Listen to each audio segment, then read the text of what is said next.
Selamat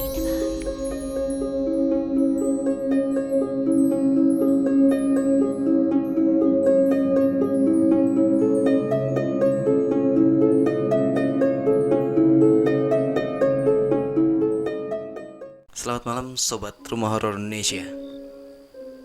Cerita pada malam hari ini berjudul Hantu Stasiun Bintaro.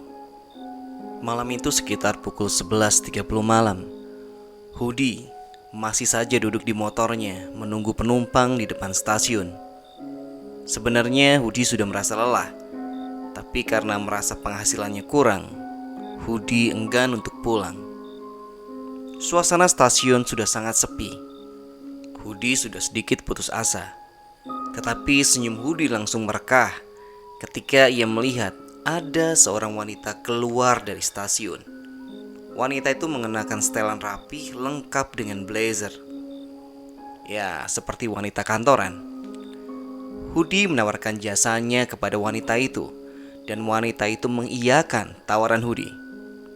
Wanita itu minta diantarkan ke wilayah Tanah Kusir. Hudi pun memacu sepeda motornya.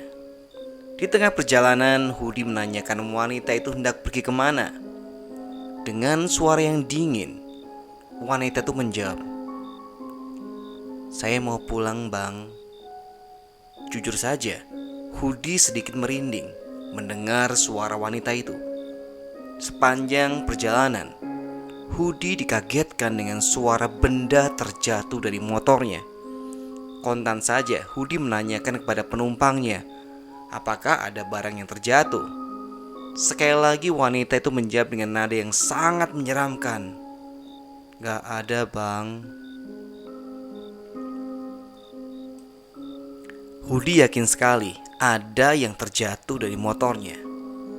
Hudi pun lebih awas memantau wanita itu dari kaca spion motornya. Selang beberapa menit kemudian, Hudi melihat hal yang ia sendiri tidak percaya.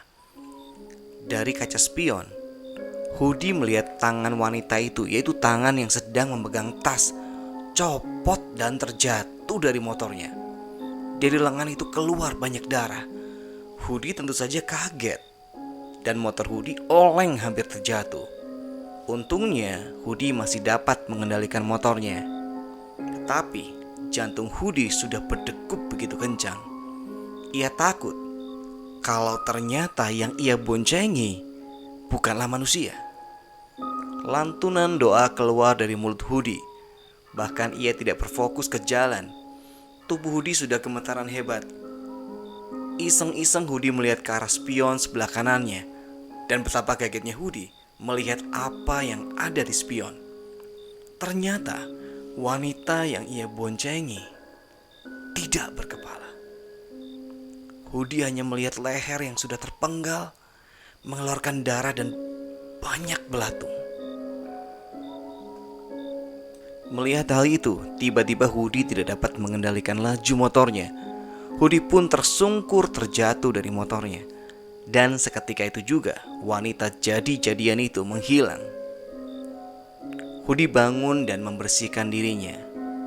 Ketika ia sedang membersihkan bajunya, terdengar suara tawa yang menggelegar dari balik arah rimbunnya pohon. Jantung Hudi serasa mau berhenti. Tidak lama setelah itu, terdengar suara, "Bang, tolongin saya." Dibarengi dengan sesosok kepala keluar dari semak-semak dan terbang ke arah Hudi. Dan ternyata itu adalah kepala wanita yang ia boncengi tadi. Saat itu Hudi seperti tersambar petir di siang bolong. Hudi hanya bisa terpaku dengan diam. Ia seakan tidak percaya apa yang ia lihat. Ketika kepala itu sudah berada 5 meter darinya, tiba-tiba Hudi tersadar dan berlari sekuat-kuatnya meninggalkan motornya. Wajah wanita itu sangat pucat dengan banyak luka di wajah. Hudi terus saja berlari dan akhirnya sampai di sebuah rumah warga. Ia mendapatkan pertolongan. Di sana Hudi ditampung oleh salah seorang warga. Keesokan harinya, Hudi dan warga mengambil motor Hudi yang tertinggal di sebuah kebun kosong. Hingga saat ini, Hudi tidak pernah tahu siapa wanita itu, dan Hudi juga masih ingat dengan jelas kejadian itu. Kejadian yang diyakini adalah ulah salah satu arwah korban tragedi Bintaro yang hingga kini masih bergentayangan di sekitar lokasi kejadian. Oke, Sobat Rumah Horor Indonesia, itu cerita untuk malam hari ini. Semoga menghibur kalian. Selamat malam, selamat beristirahat.